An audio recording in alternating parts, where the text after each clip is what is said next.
இலை தொகுப்பு தண்டு வேர் மூணு இருக்கு.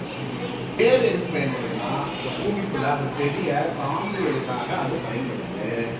அடுத்தாப்புல தண்டு பயன்படுது, அந்த கிளையெல்லாம் தாங்குறதுக்கு தண்டு பயன்படுது.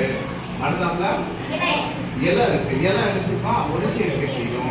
ஒளிக்கை செய்யும் உணவை என்ன செய்யும்? உணவை தருகிறது.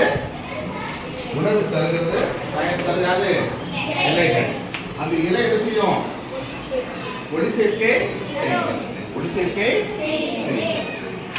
அப்புறம் வேர் உறிஞ்சிய நீரை தண்டு வழியா இலைக்கு போகுது.